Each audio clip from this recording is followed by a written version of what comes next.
o meu nome é Edson Macedo, eu sou médium umbandista e este é o canal Umbanda, Religião e Fé.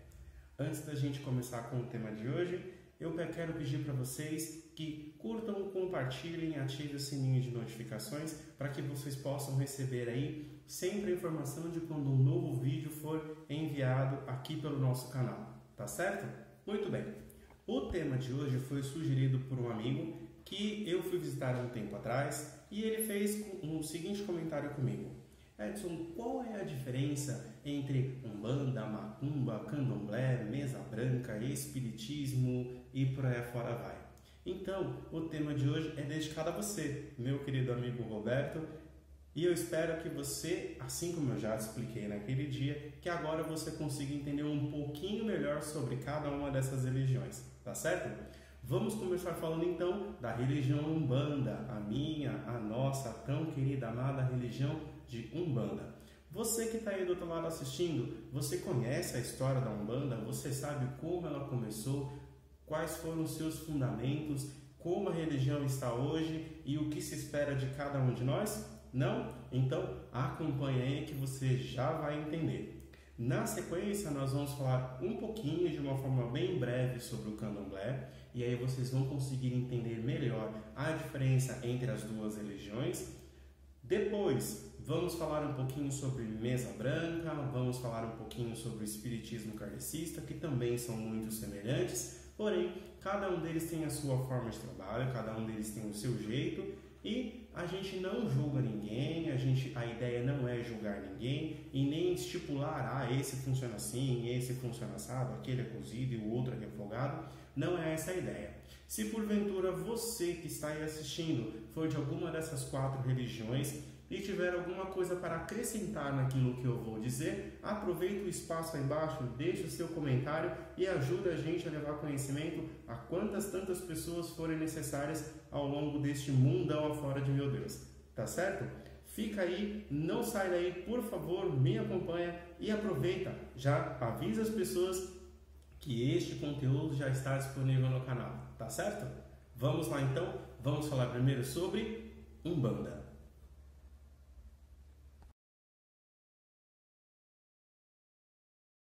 Então, primeiro eu quero falar um pouquinho para vocês sobre a história da Umbanda, como ela começou, o que aconteceu lá atrás. É importante vocês saberem que, no ano de 1908, aqui no Brasil, existia um rapaz com o nome de Zélio Fernandino de Moraes. Ele, naquela época e nesse ano, ele estava com os seus 17 anos de idade e vinha sofrendo de um sério problema, vamos chamar assim.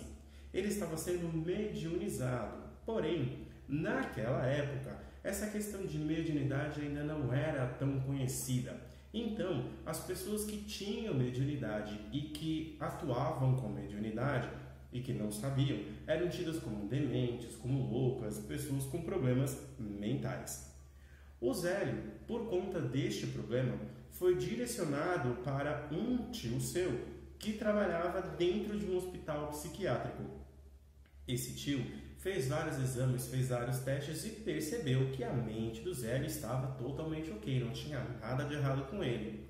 Por conta disso, esse tio foi lá e disse que ele precisava de um outro tipo de tratamento e indicou para os pais do Zélio um centro de Mesa Branca. Mas, antes de ser levado para esse centro de Mesa Branca, os pais do Zélio primeiro fizeram o seguinte: procuraram um padre e tentaram exorcizar o menino. Olha só, também não deu certo como era de se imaginar. Foi então que no dia 15 de novembro de 1908, o Zélio foi levado a uma sessão dessas que aconteciam no centro de Mesa Branca. Ao chegar lá, ele foi colocado à mesa junto com as demais pessoas e naquele momento ele foi mediunizado. E o que é ser mediunizado? Nada mais é, ele foi irradiado pela energia de um espírito.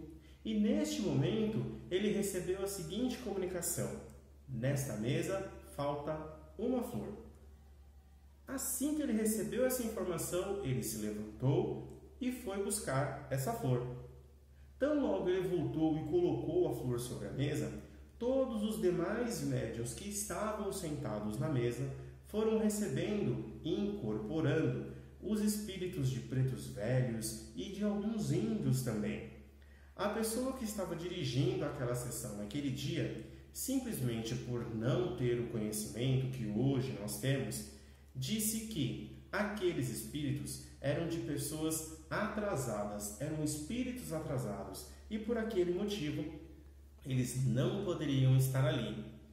O Zélio estava mediunizado pelo espírito de um índio, por incrível que pareça. E aí, esse dirigente, ele conseguiu ver, e através da mediunidade de visão, ele conseguiu enxergar o espírito que se apresentava ali. E aí, por conta disso e pelo fato desse homem ter dito que os espíritos que ali estavam não poderiam se comunicar por serem espíritos atrasados, o espírito que estava ali naquele momento disse a seguinte frase: amanhã, dia 16 de novembro de 1908, às 20 horas, darei início a uma nova religião. Ela se chamará Umbanda e, através dela, será praticada as leis do Cristo e também o amor e a caridade. No dia 16 de novembro, ou seja, no dia seguinte a este acontecimento, o Zélio estava lá na casa dele, que inclusive, eu vou olhar aqui, gente, porque eu preciso colar essa informação. Essa casa ficava localizada na rua Floriano Peixoto, número 30, no bairro de Neves, na cidade de São Gonçalo, no Rio de Janeiro. Às 20 horas desse mesmo dia, muitas pessoas lá compareceram para saber e para ver se realmente aquilo iria acontecer. Então foi certo e os dizeres daquele índio, daquele caboclo, que se apresentou naquele momento, que às 20 horas ele incorporou no corpo do Zélio. E aí ele disse que naquela casa e naquele instante, naquele momento, estava sendo fundada a religião de Umbanda no Brasil. E através desta religião seriam atendidas todas as pessoas que precisassem de uma palavra amiga, de um conforto, de um carinho, e seria praticada também a caridade e também a fé, o amor ao próximo, assim como determina as leis de Jesus. Uma das pessoas perguntou a ele quem era ele, qual era o nome que ele tinha. E aí ele disse o seguinte: se querem um nome, que seja este. Eu sou o caboclo das 7 encruzilhadas, pois para mim não há caminhos que eu não possa caminhar.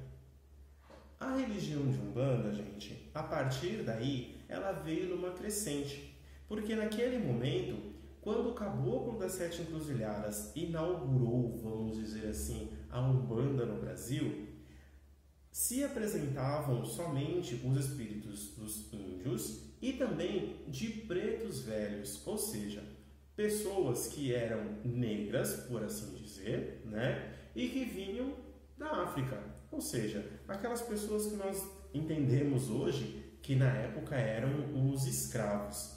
Isso tudo por quê? Porque através do conhecimento dos índios, os índios detêm um conhecimento de ervas, de beberagens, coisas que eram utilizadas de forma natural, através da força da natureza para curar, para dar força, para dar vitalidade. Naquele tempo, no tempo dos índios, de muitos e muitos anos atrás, a medicina, como ela é conhecida hoje, ela não existia. Então, os índios eles se curavam e tratavam das suas feridas e dos seus problemas através das plantas. Então, através da força e da magia dos caboclos, dos índios, nesse caso, é que veio o conhecimento que hoje nós temos de plantas e tudo mais, certo? E por que também pretos velhos, negros, africanos, escravos? Porque através da simplicidade, da humildade, do sofrimento que eles tiveram e também do conhecimento que eles têm de magias e muito mais, para poder curar, libertar e oferecer uma palavra de conforto é que os pretos velhos foram inseridos nesta religião. Porque assim, através da humildade, é que se conseguiria chegar através de pessoas humildes. É como disse Jesus. Se vocês pegarem na Bíblia, vocês verão que Jesus disse: eu não vim para os justos, eu vim para os necessitados. E é assim que existe a religião de Umbanda, é justamente para isso. Ela não vem para tratar das pessoas que têm posse, que têm dinheiro, que têm mais conhecimento. Ela vem para ajudar você através de uma palavra de conforto, através de um chá, através de um banho feito com ervas, através de uma maceração de ervas para fazer uma pasta como se fosse um curativo, para te ajudar a levar a sua vida de uma forma melhor, mais tranquila, mais humilde, muito mais simples. Ou seja, através da simplicidade que a Umbanda tem, nós conseguimos nos ligar até Deus. Tá certo? Então, isso é Umbanda. Umbanda é caridade, Umbanda é amor, Umbanda não é macumba, minha gente. Assiste um outro vídeo que eu coloquei aí falando sobre a diferença entre Umbanda e macumba e vocês vão saber direitinho o que é macumba de verdade, tá bom? Vamos falar um pouquinho, ainda dentro do tema Umbanda, sobre o seguinte. Vocês devem ter reparado que sempre que eu falo com vocês aqui, eu tenho a imagem de Oxalá. Hoje ela está aqui embaixo, ó, vou até subir aqui, ó, bonitinho, eu escondi ele aqui, mas eu vou subir agora. Pronto, tá aqui, ó. Eu tenho a imagem de Oxalá, que é um orixá africano, e tenho aqui atrás a imagem de Jesus Cristo. Você que não é de Umbanda, você que não pratica a religião de matriz africana, você já reparou isso, que eu sempre tenho a imagem de Jesus aqui? Pois é, nós que somos de Umbanda, nós que praticamos a religião umbandista, é importante que você saiba que nós praticamos sim a lei de Jesus Cristo, os ensinamentos de Jesus. Nós levamos o amor, nós levamos fé, nós levamos caridade e nós levamos o conhecimento do nosso povo, o povo indígena, o povo africano que esteve aqui no Brasil há muitos anos atrás, para as pessoas que mais necessitam. Para ser mais específico, nós praticamos de uma forma mais clara para vocês entenderem o que está escrito no Novo Testamento, ou seja, praticamos aquilo que Jesus ensinou. Por mais que as pessoas digam, mas lá não tem Bíblia, lá ninguém lê o Evangelho. Quem disse? Você já esteve num terreiro de Umbanda? Caso você nunca tenha estado, é importante você saber que no processo de abertura do nosso trabalho, sempre é feita uma oração e nós sempre falamos em nome de Jesus, sempre falamos em nome de Deus e pedimos a Ele, a Jesus Cristo, a permissão para que nós possamos iniciar os nossos trabalhos. Pois, sem a autorização do governador do mundo, ninguém pode fazer nada.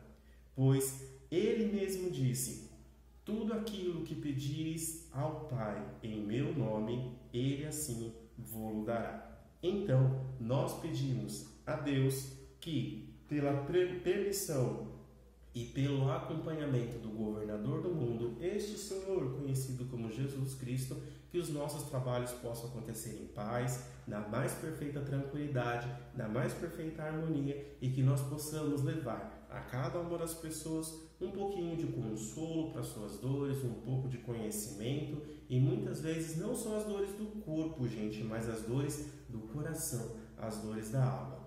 Isso é Umbanda, isso é caridade, isso é amor ao próximo. Tá certo?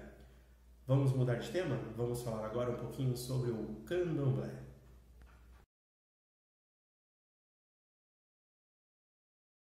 O Candomblé, ele já existe no nosso país há muitos e muitos anos. Ele é uma religião de matriz africana, que tem como base algumas nações da região da África, como por exemplo Queto, Jeje, Nagô, e por aí fora vai. Não sou um profundo conhecedor da religião, então o que eu vou falar é aquilo que eu sei. Então, para você que é de Candomblé, me ajuda aí, coloque informação para mim nos compartilhamentos, aí nos comentários aí embaixo, por favor. Ajuda a gente a saber um pouco mais, tá certo? É sempre importante, eu adoro receber informação, eu adoro aprender, tá? Vamos lá. A religião de Candomblé, basicamente, é uma religião que traz com ela toda a base africana. Nela vocês vão encontrar, para quem for se iniciar no Candomblé, questões como ebós, buris e outras coisas mais, como processo de feitura. A pessoa tem que ficar, ela é recolhida dentro do roncó, que é um quarto para ser mais exato. E o que acontece? O Candomblé, diferentemente da Umbanda, ele é uma religião que tem um processo que é chamado de corte. O que é o corte? Nada mais é do que cortar, né, o animal, matar os bichos. Porém, gente, é importante vocês saberem o seguinte: não é porque há a matança de animal que existe todo um processo errado. Mas aquilo vai ser desperdiçado, aquilo vai ser perdido. Não, não é nada disso. Eu já estive dentro de alguns processos de Candomblé, eu já conheci e conheço pessoas que são do Candomblé, então eles me ajudam bastante, até com bastante informação nesse sentido. Todo e qualquer bicho que é utilizado no Candomblé, ele tem todo o seu corpo 100% utilizado. Então, gente, é importante vocês saberem que um frango que é morto no Candomblé, normalmente ele acaba virando comida para as pessoas. Então é utilizado toda a carcaça, é utilizado o peito, a coxa, a asa, a pele do frango. As penas são utilizadas para fazer adornos, para fazer enfeites e coisas do gênero que são utilizados dentro da casa. E aí você pode até dizer assim: nossa, mas matar animal para fazer ritual, não sei o que lá, é uma coisa horrível, uma coisa horrorosa. Tá bom, gente. Concordo com vocês que matar animal não é uma coisa muito bacana. Porém, você precisa lembrar o seguinte: eu acredito que a grande maioria de vocês vive de coisas de base e origem animal. E por mais que você me diga que você não come, que você não vive à base de origem animal, eu vou dizer para você que você está extremamente enganado. Até mesmo quem é vegano, quem é vegetariano, esse pessoal todo, abre seu olho, você continua consumindo coisas de origem animal e não está nem sabendo. Mas vamos lá. Primeiro, vamos falar do processo do ritual. Na hora que se faz a matança do animal, primeiro, toda e qualquer pessoa que vai matar um animal dentro do Candomblé, eles fazem uma oração. Eles pedem permissão a Deus, eles pedem permissão aos orixás, eles pedem a permissão ao nosso mestre para que aquele bicho possa ser utilizado. E é muito interessante, gente, muitas vezes o bicho parece que ele dá a vida literalmente naquele momento. É muito interessante. Mas você deve estar pensando assim: mas você está falando de ritual, eles rezam e tal. Você deve lembrar o seguinte: que você que come carne, você tem que lembrar que um boi teve que morrer para você poder comer a carne dele. Da mesma forma acontece com o frango, com o porco, com o peixe, acontece com todo e qualquer ser vivente. Ele teve que morrer, ele teve que dar a vida dele para você. A diferença é que, no nosso caso, nós que nos alimentamos de carne, de frango, de porco, de bicho de uma forma geral, a gente muitas vezes nem reza a Deus para agradecer por aquilo. Me responde aí, você que costuma fazer as suas refeições, seja vegano ou não, coloca aí nos comentários.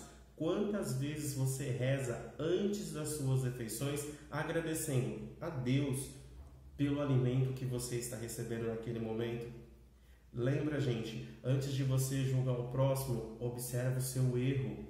Eles, o pessoal do Candomblé, os candomblecistas, por assim dizer, eles rezam para tudo que eles vão fazer. Se eles vão comer, eles rezam. Se eles vão matar um bicho, eles rezam. Se eles vão dar um banho em alguém, eles rezam.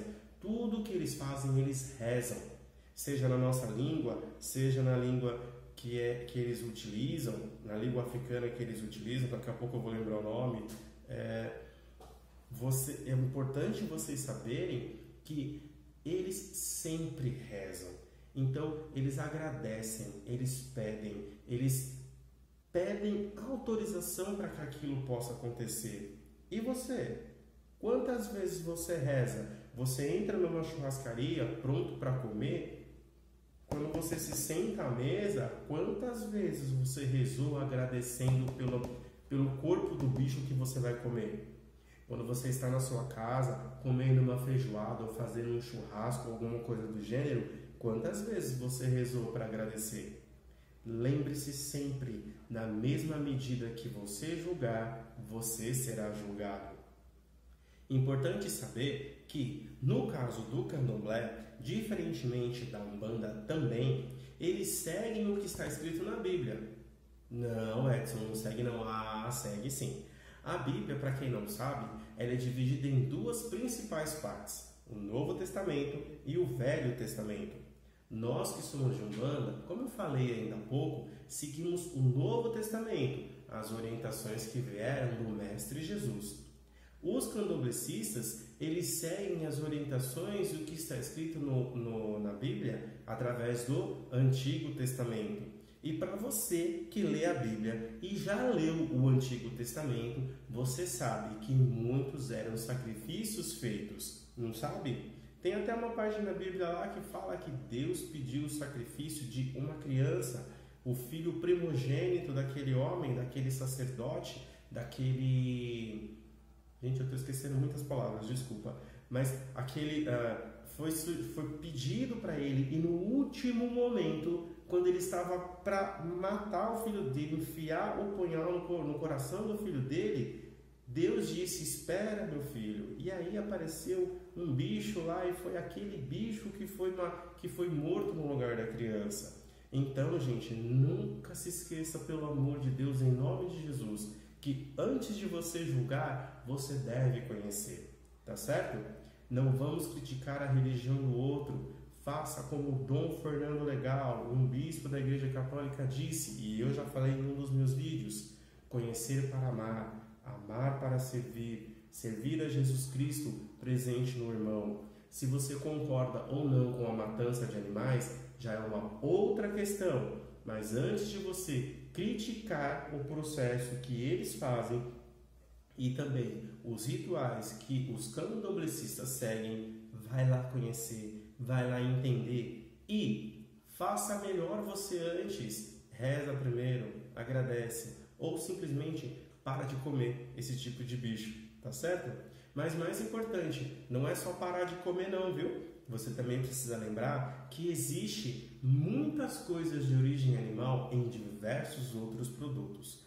Por exemplo, para vocês mulheres que usam bastante, e alguns homens também, né, que são um pouquinho mais vaidosos, que usam produtos de beleza. Vocês sabem o que vai no produto de beleza de vocês? Não? Eu vou dizer, em muitos produtos de beleza existe o osso do animal. Sabia disso? Existe uma grande companhia que fica na cidade de São Caetano do Sul, que eles recolhem ossos nos açougues que existem por aí, eles levam para essa fábrica e lá eles derretem o osso, eles fervem esse osso de tal forma, eles derretem esse osso e esse líquido que solta desse osso que foi derretido, ele acaba entrando em shampoo, condicionador, esmalte, base, entra no batom, entra numa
Vamos falar agora um pouquinho sobre o espiritismo kardecista.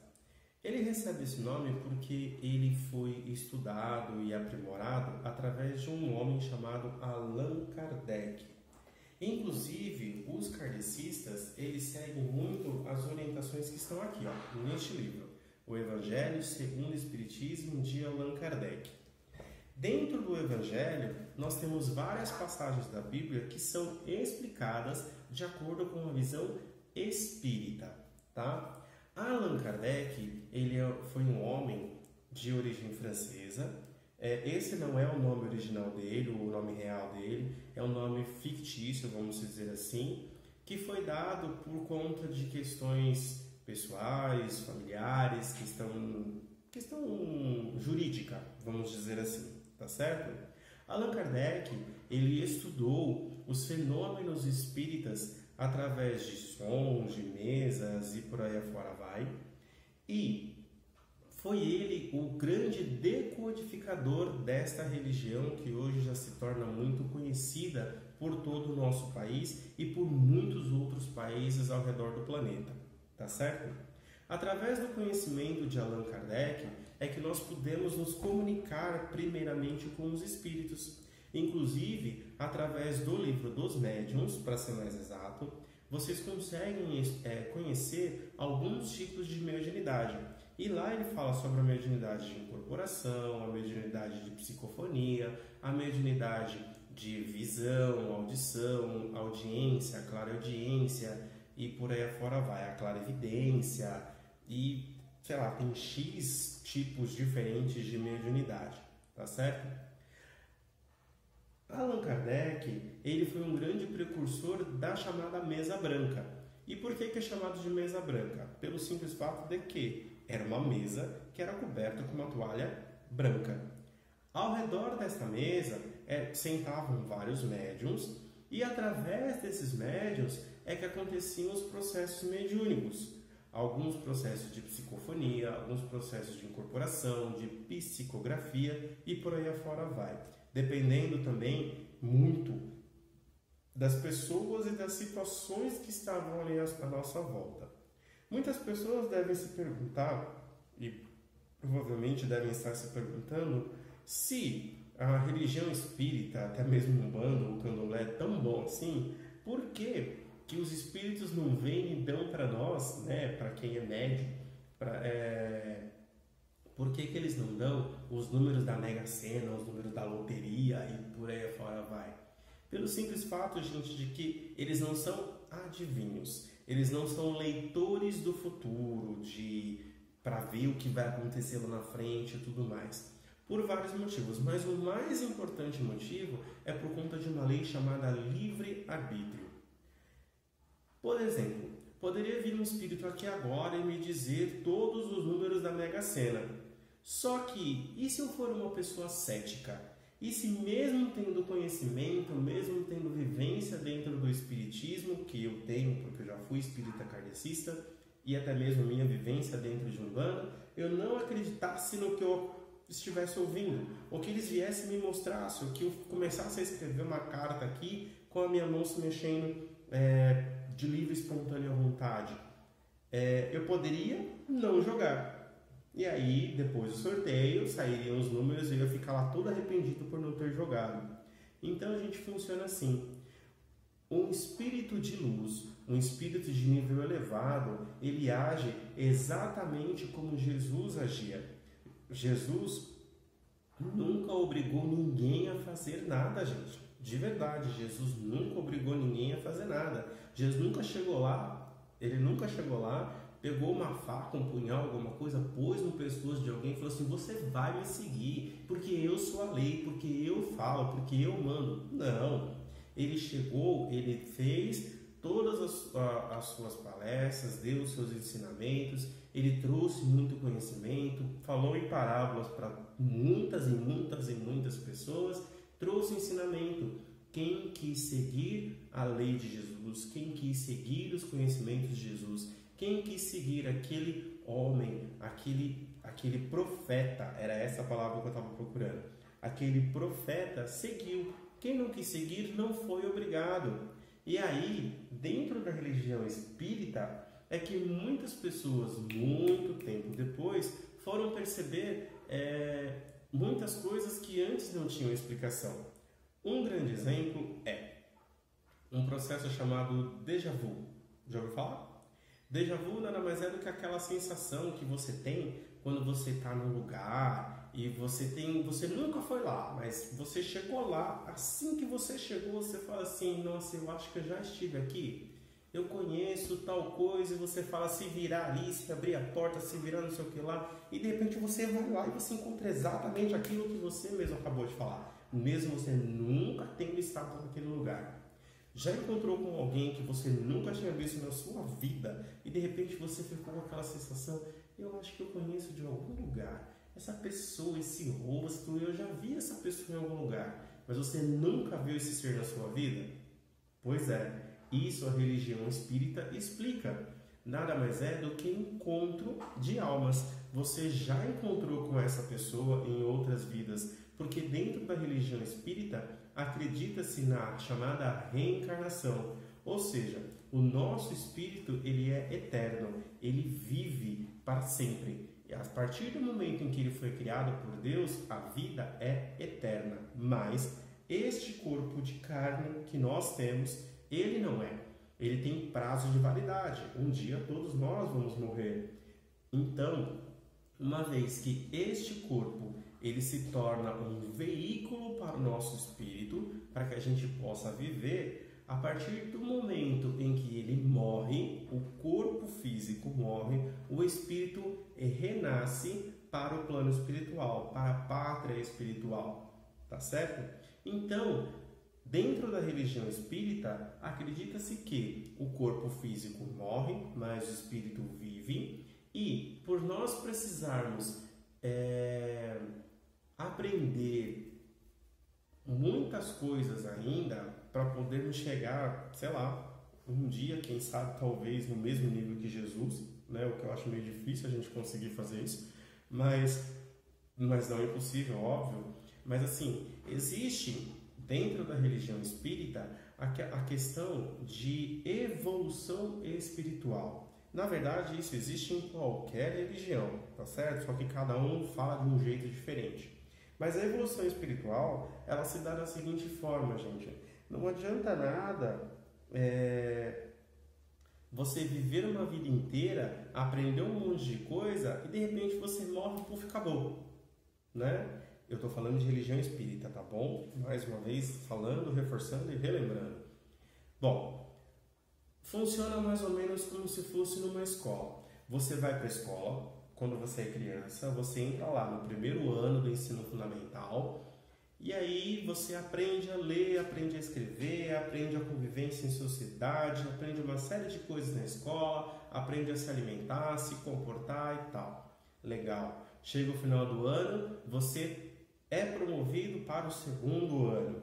No segundo ano são acrescentadas mais informações, coisas novas, aprendizados novos e por aí fora vai.